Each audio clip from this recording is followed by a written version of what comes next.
Bueno, muy buenas tardes. Hoy vamos a conversar el tema referente a lo que corresponde al régimen de retenciones y enriquecimientos distintos a sueldos y salarios.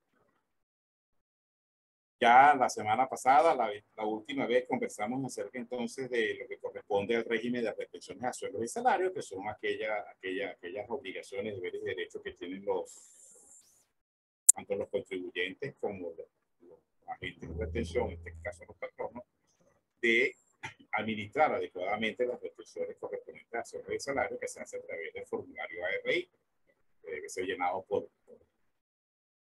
el propio contribuyente, y hay una serie de distinciones, ¿no? En caso de que las variaciones a lo largo del ejercicio fiscal. En esta oportunidad, no, en esta oportunidad vamos a hablar entonces de enriquecimientos que son distintos a sueldos y salarios. Y todos los enriquecimientos distintos a sueldos y salarios son aquellos que son distintos a sueldos y salarios, pues, que solamente devenga gente, sueldos y salarios le devenga a la gente trabajando en una empresa bajo la relación de dependencia laboral. Aquí hay enriquecimiento sin la dependencia, sin estar bajo la dependencia, sin estar bajo la relación de dependencia laboral. Todos los demás ingresos, absolutamente todos los ingresos distintos a sueldos y salarios y remuneraciones similares son consideradas enriquecimientos distintos a sueldos y salarios, o como mejor se le llama en forma resumida, ingresos varios. Bien, entonces vamos a ver quiénes son los contribuyentes afectos a esto y las mecánicas de trabajar este tema. La normativa que establece el régimen de retenciones a enriquecimientos distintos a sueldos y salarios está establecido en el decreto, nuestro decreto de estudio, el decreto 1808, entre los artículos 9 al 11, ambos inclusive. Esta normativa establece todos los enriquecimientos que se consideran distintos a sueldos y salarios y su mecánica de retención. Por supuesto, hay que considerar algunos factores fundamentales para el régimen de retenciones. Los siguientes son importantes. Primero, hay que identificar al deudor o pagador del enriquecimiento. Eso es clave. Todo lo que vamos a decir acá es fundamental para establecer el régimen de retenciones a enriquecimientos distintos a sueldos y salarios. Primero, identificar al deudor o el pagador del enriquecimiento, o sea, quién es el que paga. En Venezuela paga o una persona natural o una persona jurídica. No es nada. Porque los no residentes, también yo puedo ser persona natural no residente y puedo pagarte a ti, puedo pagarte a cualquiera de ustedes de una manera, un compromiso, un servicio, lo que corresponda, un abogado. Y las personas jurídicas no domiciliadas en Venezuela pagarán otras cosas, pero no están sujetas a retenciones sobre salarios en Venezuela. Ellos están sujetos cuando ellos obtienen los enriquecimientos en Venezuela, porque vengan para acá a pagar. Esa figura no existe. Entonces, ¿quién es el que paga? ¿Quién es el deudor o el pagador del enriquecimiento? Entonces, o es una persona natural o es una persona jurídica domiciliada. Otro factor importante y fundamental para este régimen es identificar el contribuyente beneficiario del enriquecimiento, es decir, quién recibe el pago. Y aquí entra todo el universo de sujetos pasivos del impuesto sobre la renta, porque quien recibe el pago son cualquiera personas que reciban un ingreso distinto a su salario. Así tenemos las personas naturales residentes, las personas naturales no residentes. O sea, un no residente en Venezuela puede hacer un honorarios profesionales, puede ser un servicio de ingeniería, lo que corresponda, y alguien le paga a pagar en Venezuela. Una persona jurídica domiciliada, o sea, una empresa recibe un pago, por supuesto, distintos a sueldos y salarios, las empresas no reciben sueldos y salarios, y una persona jurídica no domiciliada que venga a Venezuela, que esté en Venezuela y que por su servicio reciba un pago, que sea contratado para bien asesorarnos en cualquier asunto de la organización, de adiestramiento, preparación, guía sobre cualquier procedimiento industrial, etcétera. Cualquier otro asunto que pueda corresponder y que sea remunerado. Entonces, todos los sujetos pasivos al impuesto sobre la renta son susceptibles de recibir pagos distintos a sobre el salario o enriquecimientos varios, vamos a llamarlo así. Otro factor importante que se considera en este régimen de retenciones es la conceptualización del pago. ¿Qué es lo que estoy pagando? ¿Qué pago? O sea, yo le pago a Génesis, le pago una factura. Entonces, ¿qué dice la factura? Pues, honorarios profesionales por asesoría en ingeniería civil, por ejemplo.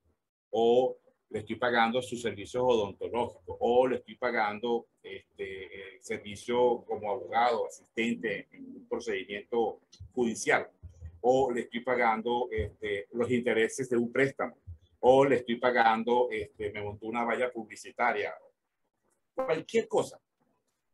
Yo tengo que conceptualizar el pago. Entonces, es muy sencillo. El régimen de retenciones a enriquecimientos distintos a sueldos y salarios es amplísimo, por supuesto, todo aquello que es distinto a sueldos y salarios. Pero vamos a identificar tres importantes variables fundamentales. Identificar quién paga, identificar quién recibe el pago, que pueden ser cualquiera de los que conforman parte del universo de las personas sujetas, los sujetos pasivos al impuesto de la renta, y la conceptualización del pago, o sea, ¿qué es lo que estoy pagando? Los enriquecimientos de sujetos a este régimen son lo que se consideran distintos a sueldos y salarios, son los siguientes. Primero, honorarios profesionales no mercantiles, las comisiones mercantiles general, y cuando hablamos de comisiones mercantiles nos referimos a aquellas comisiones distintas a las accesorias de sueldos y salarios, porque hay empleados bajo relación de dependencia que obtienen comisiones por venta, por producción, por cumplimiento de metas. Entonces, eso no es una comisión mercantil. La comisión mercantil es un acto ya netamente mercantil. Y aquí incluyen las comisiones como, por ejemplo, la comisión de ventas de inmuebles, los corredores de inmuebles, las comisiones de corredurías de bolsa, por negociaciones de acciones en la bolsa de valores o no, las comisiones por intermediación de negociación, en fin, todas las comisiones que no sean accesorias a sueldos y salarios.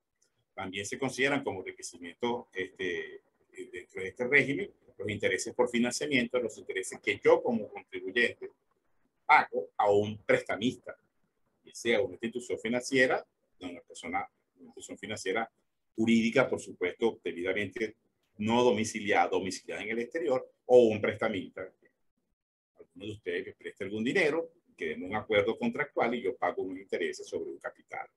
O una persona extranjera, pues, natural no residente, que reside en el exterior, me puede hacer un préstamo formal y yo pago una cuota de capital de interés y esos intereses están sujetos a retención. La prestación de servicios o ejecución de obra, y este es un concepto sumamente amplísimo, lo vamos a ver en detalle un poco más adelante. Este concepto engloba casi todas las cosas que uno cree que hace en cuestiones de negocio, ¿no? Pero la legislación tributaria en Venezuela de alguna manera lo identifica, lo conceptualiza los efectos tributarios. Porque prestación de servicio, cualquiera puede prestar un servicio en el argot general. Por ejemplo, el odontólogo presta un servicio de higiene bucal, el médico general, el cirujano presta un servicio de salud, el abogado presta un servicio jurídico, el ingeniero puede prestar un servicio de ingeniería, de asesoría de ingeniería, en fin, el contador presta un servicio contable, pero esto se puede considerar en el argot normal, ¿no? Pero a los efectos tributarios, prestación de servicios o ejecución de obras tiene una connotación muy particular. Los enriquecimientos obtenidos por las agencias de noticias internacionales, todas esas agencias de noticias que están radicadas o domiciliadas en el exterior, que se dedican a enviar noticias a los noticiarios, de información en Venezuela, están sujetos a retención por ese pago que ellos cobran. Porque Reuters, por ejemplo, la agencia API, la agencia UPI, la agencia Benpres, no, porque es nacional, esa Franpress, perdón, que sé decir, CNN, ¿no? Todo ese tipo de empresas de noticieros que venden información a en Venezuela, están sujetos a la retención. Los gastos de transporte que yo incurra de transportar mercancía, bienes, personas, lo que sea, están sujetos a retención. Las regalías y las participaciones análogas que corresponden a las actividades de bienes y hidrocarburos. La asistencia técnica, que también es un concepto que hay que definirlo, hay que aclararlo muy bien porque también se presta confusión dentro de Venezuela. Cualquiera puede también prestar una asistencia técnica, un ingeniero puede prestar una asistencia técnica de ingeniería o una asistencia técnica para montar un software, una programación, una red, una cosa de esas, de sistema. Pero también asistencia técnica tiene una connotación muy particular a los efectos tributarios. Servicios tecnológicos también se presta confusión y tiene una connotación también particular a los efectos tributarios. También tenemos lo que se paga por primas de seguros y reaseguros, lo que consideran los enriquecimientos por arrendamiento de bienes inmuebles y los bienes inmuebles. Cuando arriendo un carro, cuando arriendo un inmueble, un balcón, una oficina, un apartamento. ¿Okay?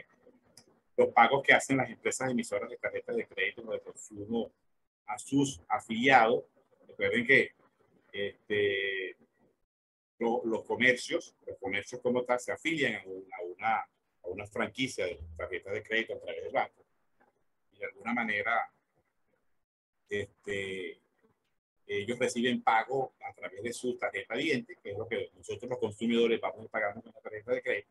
Ese dinero que le entra virtualmente al comercio, cuando la empresa emisora de la tarjeta de crédito le reintegra o le abona o le acredita ese dinero a su cuenta bancaria, ahí está sujeta al impuesto sobre la renta. La generación de fondos de comercio situados en el país, los servicios de publicidad y propaganda, los pagos efectuados por la exhibición de películas en cine y TV, todas esas películas que se ven en televisión nacional, en cine, ellos pagan un derecho de transmisión o de exhibirla públicamente, lo que normalmente se considera como a veces como un royalty. Las ganancias fortuitas, ellas obtenidas en apuestas lícitas, lotería, hipódromo, canódromo, casino, los pagos hechos a clínicas y talleres para cubrir el siniestro a su asegurado. Cuando uno asegurado tiene un siniestro, sea de salud pública, de salud personal, o de un vehículo, o de un bien mobiliario, un apartamento, una inundación, un incendio, este tipo de indemnizaciones, cuando se hace la indemnización, esa indemnización está sujeta a la retención. La enajenación de acciones inscritas o no en la bolsa de valores, entre otras cosas. Esos son básicamente el universo y esta lista, que lo vamos a seguir viendo un poquito más adelante. Esta lista, con 19 o 20 conceptos, consideran o contempla todo el universo de los enriquecimientos distintos a su salario. Vamos a precisar algunos conceptos importantes, en este caso honorarios profesionales, porque también la normativa tributaria establecida dice con mucha precisión, con mucha pinza, qué es un honorario profesional. Honorarios profesionales son todos aquellos que obtienen, por definición, decimos acá, es un pago o prestación que reciben las personas naturales o jurídicas en virtud civiles, en actividades civiles de carácter científico, técnico, artístico, docente. Es decir, los ingresos que obtengan los médicos, abogados, ingenieros, arquitectos, odontólogos, psicólogos, economistas, contadores, administradores comerciales, farmacéuticos, laboratoristas, maestros, profesores, geólogos, agrimensores, veterinarios y otras personas que presten servicios similares. Fíjense que hablan de prestar servicios similares, pero una forma de decirlo, no es una prestación de servicio, es honorario profesional. Como se puede observar, honorario profesional es toda aquella actividad que ejecuta una persona que es graduada universitaria. No hay honorarios profesionales facturados por personas no graduadas en universidades. O sea, aquí lo que se trata de entender, y eso es lo que hemos tratado de conceptualizar de alguna manera, es que el honorario profesional corresponde a una actividad netamente intelectual, considerando, entre comillas, con respeto de todo, porque hay quienes dicen, podrían decir que no, todas las profesiones universitarias son intelectuales, y así es. O sea, yo estoy de acuerdo con eso. El no universitario no es un profesional bajo la licencia del honorario profesional. Quiere decir que un técnico superior universitario no puede facturar un honorario profesional, porque no está dentro de ese universo de actividades o servicios que establece la normativa. Entonces, el honorario profesional viene por el intelecto, y el intelecto se endosa a lo que es la academia, y la academia es la universidad. Ahí no hay cuento, ¿no? Un latonero puede ser, o un maestro de obra, puede ser tan preparado como un ingeniero. Yo lo he visto en alguna oportunidad, cuando yo trabajé en la banca hipotecaria hace muchísimos años.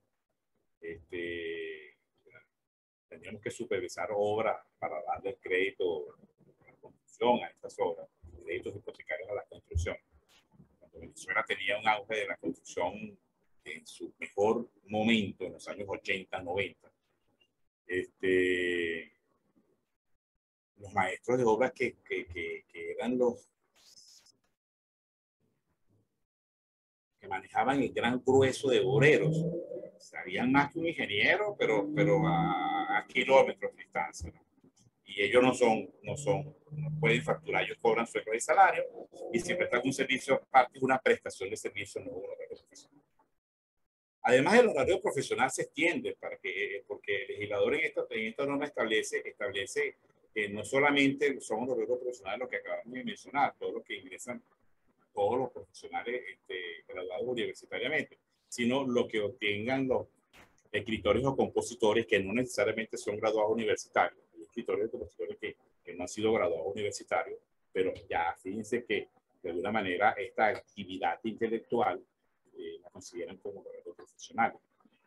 Los pintores, escultores, grabadores y demás artistas similares no necesariamente son graduados universitarios. Los músicos, cantantes, danzantes, actores de teatro, cine, radio, televisión y demás profesiones de ocupaciones similares no necesariamente son graduados universitarios, mucho menos los boxeadores, toreros, futbolistas, tenistas, beisbolistas, basquetbolistas, jinetes y demás personas que ejercen profesiones deportivas. Y aquí yo soy los que pienso de que está considerado como honorarios profesionales los pagos que se le hacen a este tipo de deportistas, porque realmente a esos niveles a esos niveles, menos que de alta, atletas de alto rendimiento, ya es una capacidad histriónica muy particular. Muchos dirán que puede ser, no, pero que son un boxeador de músculo, golpe, rudeza, sí, pero hay técnicas, hay estudios, hay años de emprendimiento, toda serie de cosas para llegar a facturar como tal, ¿no? Entonces, todo esto, todas estas actividades, muy importantes saberlo, se consideran con honorarios profesionales. También se consideran con honorarios profesionales los premios que reciban todas estas personas en función de su actividad. Es decir, yo me puedo ganar como boxeador el premio del mejor boxeador de la década. Okay. O me puedo ganar el premio del mejor economista del año, o el mejor premio nacional de periodista, o premio nacional de medicina, entre otras cosas. Todas este tipo de cosas se consideran como honorario profesional. Hay que retenerle como tal. Okay.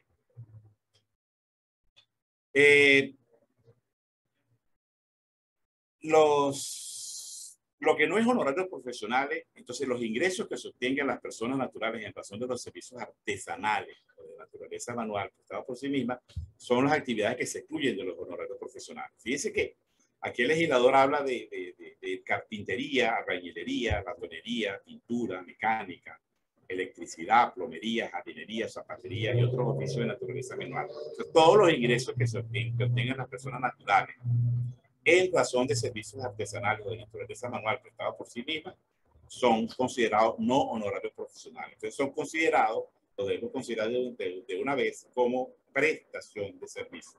¿Okay?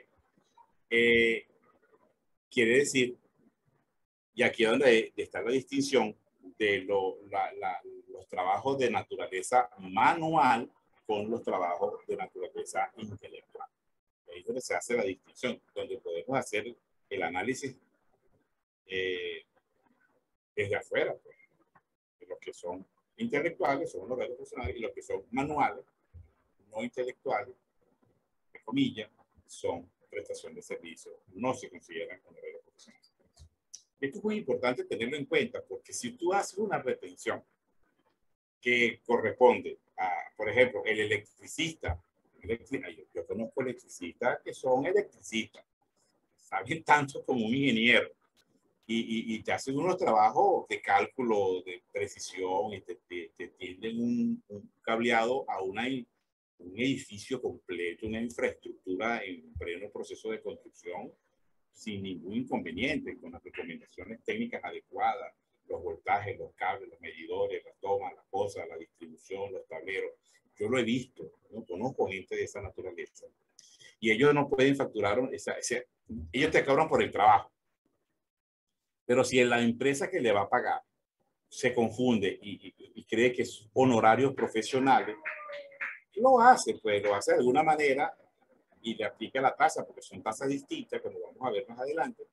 Y entonces el fisco, cuando llegue a revisar esas facturas de gastos pagados sujetos a retención, la obligación de que todos estos pagos están obligatorios. Una vez que se paga, se hace la retención.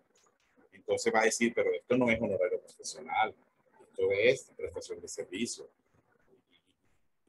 Hacer ese tipo de diferencia, o al revés, pues, hacer ese tipo de diferenciación, lo puede meter una sanción pecuniaria bien alta, bien alta. Entonces, todos los trabajos que son de naturaleza manual son considerados honorarios profesionales, se han incluido como tal, y ya de una son prestaciones de servicio. ¿Cuándo se pierde la condición de honorario profesional? Bueno, cuando sencillamente yo formo parte de la empresa bajo relación de dependencia. Por ejemplo, si yo soy un abogado que le presto servicio, o un contador que le presto servicio a determinada organización de forma periódica, cada 3 meses, y me llaman para cerrar los balances, para firmarlos, para hacer los reportes, entre otras cosas. En un momento determinado me pueden decir, mira, pero ¿por qué no te vienes conmigo? Y te voy a pagar tanto, tu paquete va a ser de tanto. Y yo digo, bueno, está bien, me parece buena oferta y me voy. Ya no puedo cobrar más honorarios profesionales porque paso a ser personal bajo relación de dependencia laboral y estoy en una norma.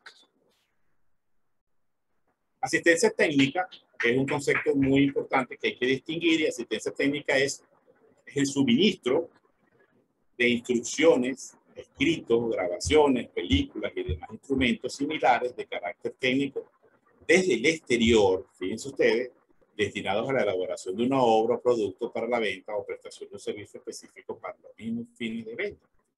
Quiere decir que la asistencia técnica yo la recibo del exterior para resolver algo que me va a permitir producir lo que yo realmente vendo para generar mis ventas. O sea, yo recibo una asistencia para que yo mejore un proceso productivo, ¿ok? Para producir algo que es lo que yo uso para la venta. Eso es así de sencillo. Pero siempre del exterior. Quiere decir que asistencia técnica en Venezuela no existe. Yo no puedo facturar, nadie puede facturar en Venezuela. No es que está prohibido, muerte, sino que no compete a los efectos tributarios darle ese concepto porque no lo contempla la legislación tributaria. Así es sencillo. Entonces no existe, no es prudente, no es admisible que un nacional facture el concepto de asistencia técnica. Si lo hace por desconocimiento de estos términos, de esta terminología, o sencillamente lo hace porque está buscando que le retengan de una manera muy distinta a la que le correspondería. También se consideran como tal los servicios de ingeniería, la investigación, el desarrollo de proyectos, la asesoría y consultoría, siempre y cuando estos provengan del exterior. Fíjense ustedes, pero todos esos servicios de asesoría, de asistencia, para desarrollar proyectos, tiene que ser usado para elaborar una obra o producto para la venta, para la prestación de servicios, que es lo que yo realmente tengo como ingreso bruto de mi negocio. Es el objetivo central de mi negocio. Yo puedo recibir una asesoría para mejorar las relaciones interpersonales de mi gerente, para establecer una unificación de cultura, para formar líderes, para crear una línea de conexión del organigrama, a través del organigrama, del proceso de mi gente, para crear entusiasmo, para crear líderes en determinada área. Y eso no se utiliza para la venta en forma directa. Yo con eso no produzco nada. Por supuesto, al fin del cuento, y mi gente está entusiasmada, está arreglada, está organizada, de alguna manera, eso va a contribuir con la mejora de procesos, ¿no? Cualquiera de las áreas que corresponda dentro de la organización, pero no está directamente relacionado con la producción de un bien o un servicio. Okay. Sino que yo estoy formando conciencia, ¿no? Que esa asesoría de ingeniería, estas cosas de liderazgo, que se coaching y este tipo de cosas, ¿no? Entonces, asistencia técnica es eso, desde el exterior para poder desarrollar un producto o un servicio para la venta, para mi negocio. Si no, no es asistencia técnica. Servicio tecnológico, que es un concepto también bastante particular, se define como la concesión para el uso y explotación de patentes de invención, modelos, dibujos, diseños industriales, mejoras o perfeccionamientos, formulaciones, reválidas o instrucciones y todos aquellos elementos técnicos susceptibles de ser patentados. Es decir, cuando yo recibo la autorización de utilizar algo que esté debidamente patentado, que esté bajo la custodia intelectual de su propietario y me permite explotarlo en Venezuela bajo una recomendación. Me dice, mira, tú vas a producir, por ejemplo, la aspirina Bayer. Y la aspirina Bayer se hace bajo este control estricto de procedimiento. Así, así, así, así. Y vamos a tu empresa, te vamos a asesorar de que tú tengas paso a paso cada uno de ese lineamiento y produzca. Y entonces allí yo te autorizo. Entonces, con el producto de tu venta, tú me pagas a mí un royalty, un fee, ¿no? Que de alguna manera es el negocio que yo tengo, la franquicia de este tipo de cosas. Hay otro concepto muy importante que hay que distinguir acá, que es lo que es contratista y subcontratista. Y aquí es donde viene entonces los sujetos que participan en la verdadera prestación de servicios. Contratista, conceptualmente hablando, es la persona natural o jurídica, consorcio o comunidad, que conviene en forma expresa o no con otra persona jurídica. O sea, alguien me está pidiendo a mí que le haga algo. En realizar en el país por cuenta propia, o sea, por mi cuenta o en unión de otros, yo llamo a otra gente que me ayude, cualquier obra o prestación de servicios en el país, sean estos pagos efectuados en base a evaluaciones, órdenes de pago permanentes, individuales o mediante cualquier otra modalidad. Son tipos de formas de pago, cuando, por ejemplo, en las obras de construcción civil, a mí se me contrata, por ejemplo, para poner las puertas de todos los bienes, de todas las unidades habitacionales del inmueble, del edificio. Entonces yo como carpintero, para poner las puertas, contrato a un herrero para que me haga los marcos de las puertas para yo poder hacer la puerta a la medida y el espesor adecuado, ¿no? Y entonces puedo subcontratar a un ebanista para que me haga el tallado de las puertas y puedo contratar a otra persona que me ponga los ojitos mágicos y las cerraduras, por ejemplo. Entonces hay una distribución de este tipo de cosas. Por supuesto, ya el contratista ya puede subrogar actividades y llama a lo que se va a considerar como subcontratista. que es la persona natural jurídica con su comunidad que conviene en forma expresa o no, o una empresa de servicio en beneficio de sus contratistas. O sea, a mí me llamaron para instalar la puerta, pero yo instalo la puerta, yo tengo la madera para la puerta, pero no tengo el ebanista, no tengo el herrero para el marco, y no tengo a la gente que me suple de los ojos mágicos, por ejemplo, o los sistemas de seguridad y la cerradura. Entonces, yo hago con ellos un convenio, y todo esto, por supuesto, va en escalada en forma de cascada ascendente para poder hacer el cobro presupuestario que corresponde. Eso es lo que se corresponde con los contratistas. La legislación tributaria de alguna manera establece con mucha precisión el concepto de prestación de servicio. Y ahí sí, en prestación de servicio, de acuerdo a la legislación, el concepto de prestación de servicio en la práctica es muy extenso, como lo hemos dicho anteriormente. Existe una larga lista de conceptos que puede ser clasificado como prestación de servicio. Y ahí estamos lo que podríamos confundir con los honorarios profesionales, que son prestaciones de servicio, entre comillas, en el árbol natural. Pero la prestación de servicio es, de acuerdo a la legislatura o el régimen tributario nacional, cualquier actividad independiente en la que sean las principales las obligaciones de hacer. O sea, yo tengo algo que hacer para prestar tu servicio. Tú me contratas a mí para frisar las paredes de un edificio en construcción, o para echar el piso, o para montar los techos, para montar el sistema eléctrico, el sistema de agua, el sistema de bombeo, la línea blanca, lo que corresponda. ¿Okay? Yo hago eso y ya. Esa es mi actividad principal. Para eso me contratan y para eso me van a pagar. Para eso me aprueban eso. Dentro de las múltiples tareas, las múltiples actividades, las tareas que hay en cada actividad dentro del desarrollo de un proyecto, a mí me contratan para uno en particular.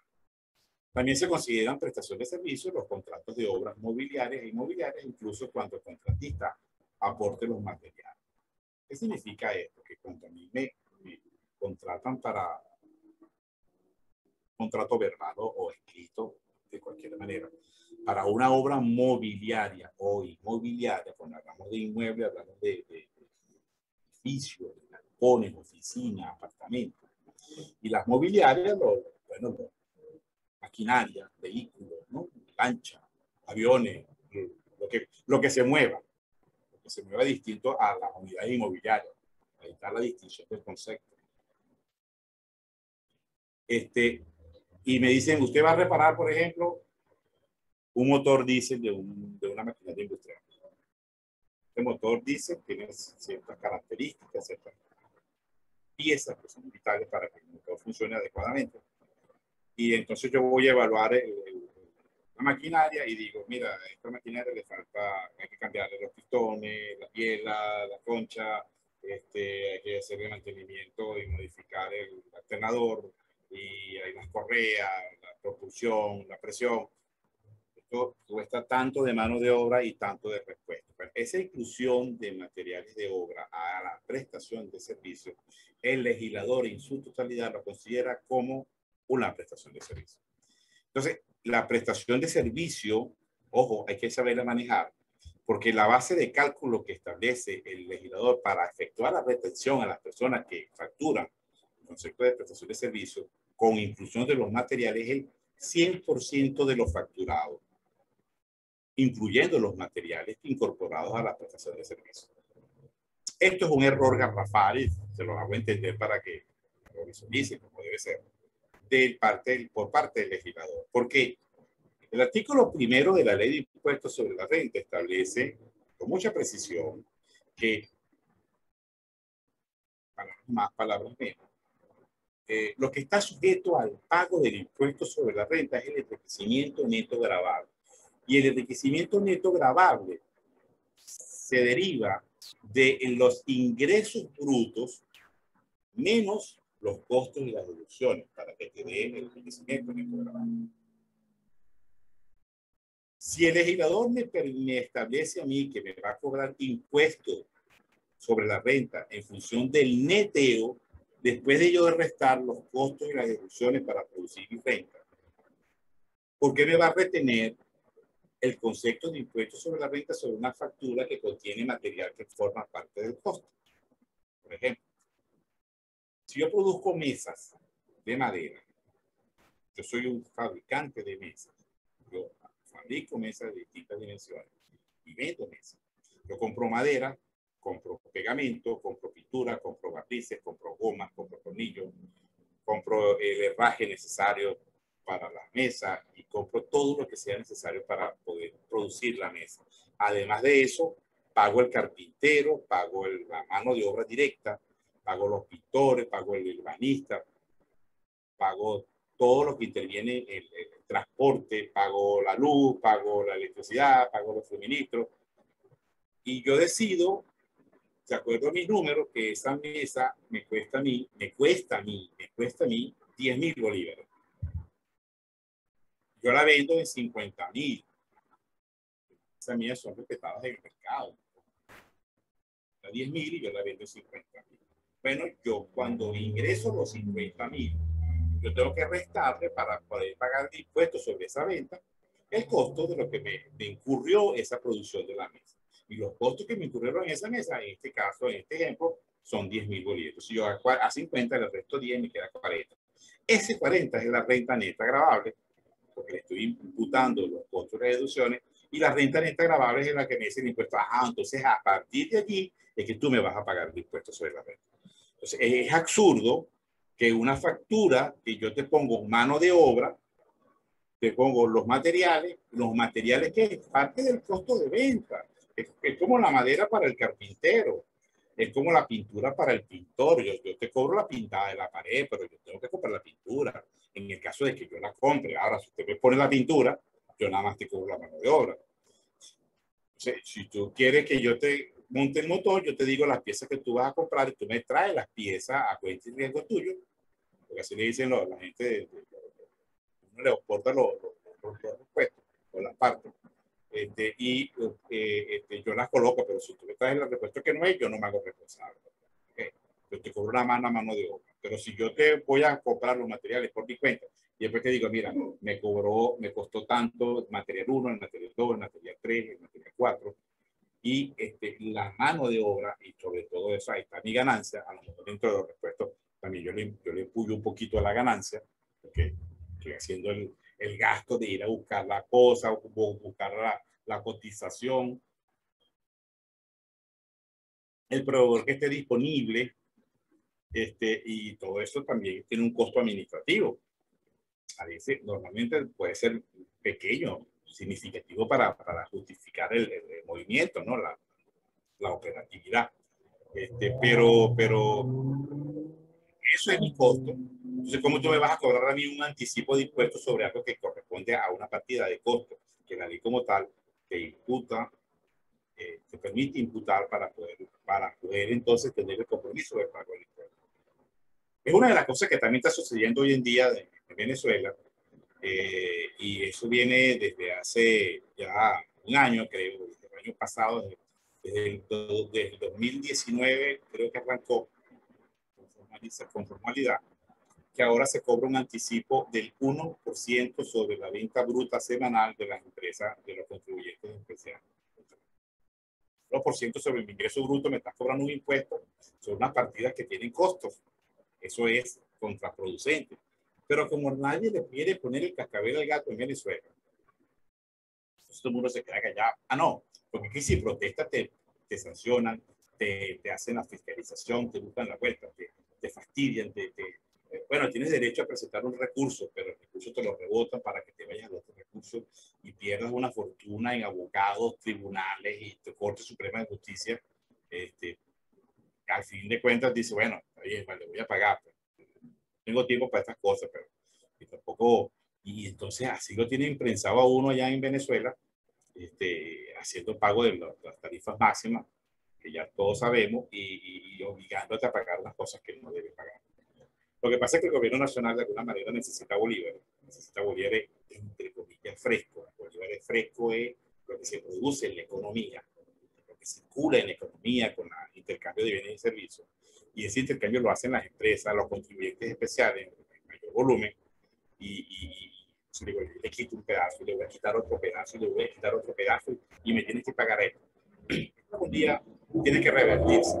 Un día Van a cambiar las autoridades como debe ser y algún día alguien se va a hacer responsable por tantas cosas ilegales que se están haciendo en el país. Ilegales porque ellos tienen la misma ley, la propia ley, y ellos saben que no corresponde. Ah, pero es que yo soy el dueño del bate y la pelota y se juega como yo digo, que se acabó. Y se juega como yo digo. Así es sencillo. Entonces, la prestación de servicio, en este caso, se le recomienda a los contribuyentes, eso de que yo voy a reparar una maquinaria, digo, mira, hermano, te voy a facturar por un lado la, la pieza, los repuestos, que no está sujeta a retención, porque lo único que no está sujeto a retención son la venta de bienes. Cuando tú vendes un bien, lo que sea, un carro, un avión, lo que sea, no está sujeto a retención del impuesto sobre la renta. Pero si está fuera de incluye los demás conceptos que vimos hacer y que vamos a seguir viendo más adelante, entonces sí está la obligación de retener. Y entonces ellos se aprovechan de este concepto para decir, bueno, si incluyen los materiales, le clavamos la retención a toda la factura y le están cobrando un impuesto anticipado, porque la retención es un cobro de impuestos anticipado a unas partidas que conforman costos y deducciones que se imputan del ingreso bruto para obtener la renta. Espero que haya quedado así como clarito.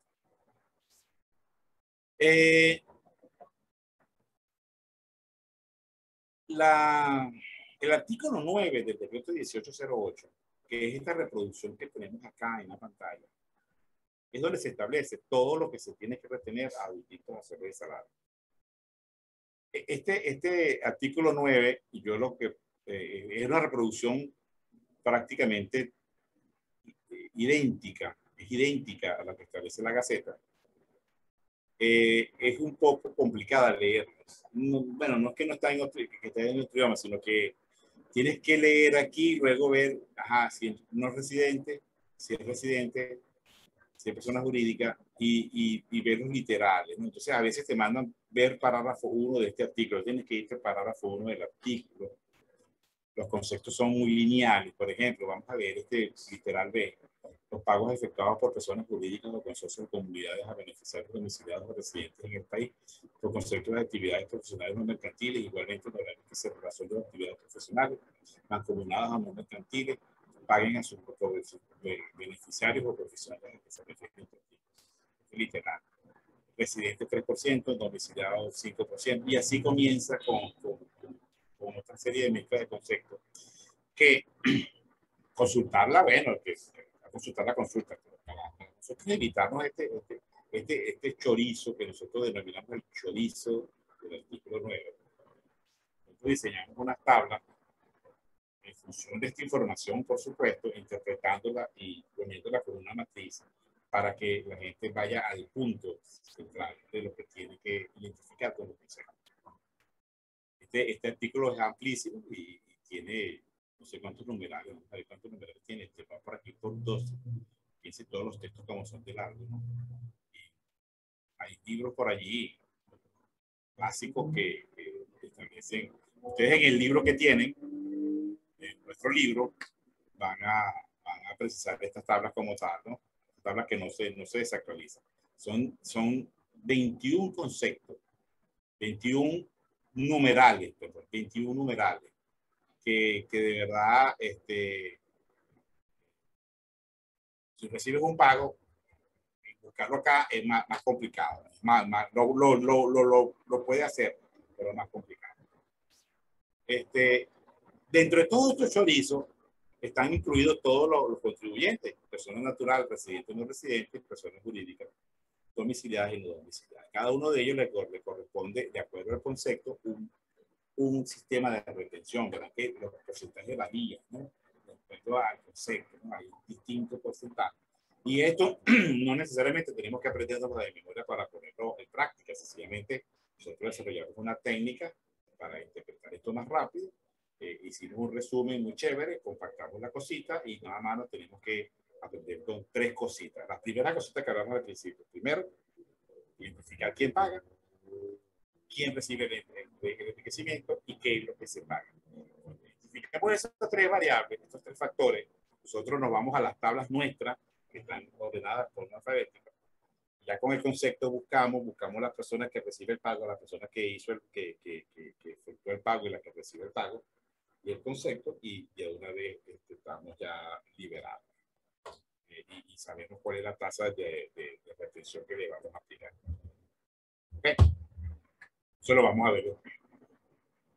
Entonces, para nosotros interpretar esta tasa, esta bendita artículo 9, hicimos lo siguiente.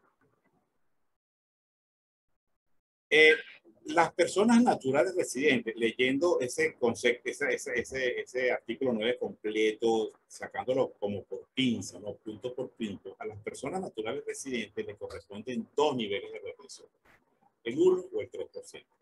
Es decir, 1 o 3%. ¿Cuándo le corresponde el 1? ¿Cuándo le corresponde el 3? Eso va a depender del concepto del pago. Porque cuando tú me dices a mí, le vamos a pagar a Orlando Hernández 2 millones de bolívares. El concepto, tú dices concepto A, concepto B, concepto C. Bueno. ¿Quién pagó? Pagó Autocars, compañía, una persona jurídica domiciliada. Entonces ya tenemos identificado el pagador, identificado la persona natural residente, por supuesto, y el concepto. Entonces, el concepto, cuando nosotros precisemos el concepto, cuando vayamos a las tablas o al chorizo del artículo 9, vamos a ver si le corresponde el 1 o le corresponde el 3. Esa es la mecánica de este tipo de análisis mnemotécnico. A las personas naturales no residentes, por cualquier concepto, por cualquier monto, por cualquier cosa, le corresponde el 34%, independientemente de lo que corresponde. O sea, ya no hay una distinción como la hay para las personas naturales residentes. Que la persona natural residente le corresponde el 1 o el 3. ¿Qué concepto es? Bueno, vamos a precisar el concepto y de acuerdo a la tabla, mira, honorario profesional le corresponde tanto, prestación de servicio le corresponde tanto, publicidad y propaganda le corresponde tanto, arrendamiento le corresponde tanto. ¿Okay? Mientras que la persona natural no residente, o sea, aquella persona natural que no tiene residencia tributaria, recuerden que puede ser venezolano, puede ser extranjero. ¿Okay?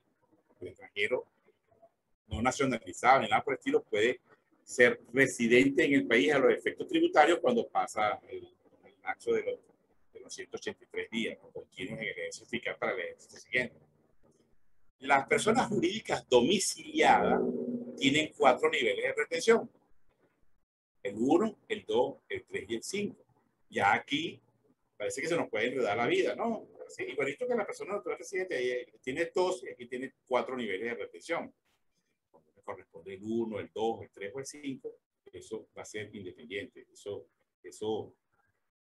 le va a corresponder al concepto, porque si él recibe el beneficiario una persona jurídica domiciliada, ya tenemos identificado quién le paga. Entonces, si le paga una persona jurídica domiciliada, que es un agente de retención, procede la retención. Pero si le paga a una persona natural, yo le pago a una compañía una prestación de servicio, lo que sea que esté sujeto a retención, yo no tengo la disposición, nosotros las personas naturales no tenemos disposición de agentes de retención. Entonces no procede la retención.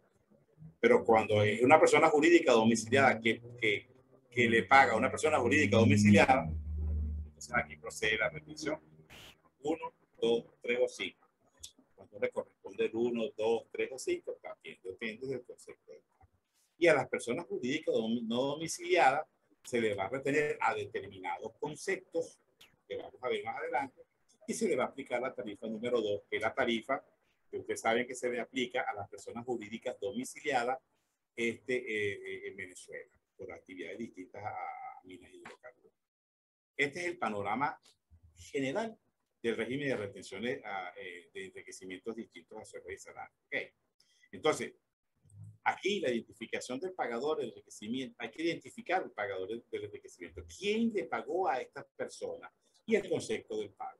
Y cuando tengamos, como ya tenemos el beneficiario en cualquiera de los 4 sujetos pasivos, identificamos el pagador del enriquecimiento, que para que haya retención ya de una, tiene que ser una persona jurídica domiciliada, las personas naturales no tenemos la condición y la capacidad de hacer agentes de retención, entonces ya tendremos dos variables conocidas, entonces lo que nos falta es conceptualizar el pago, y eso depende del concepto que le demos nosotros y el concepto que realmente sea.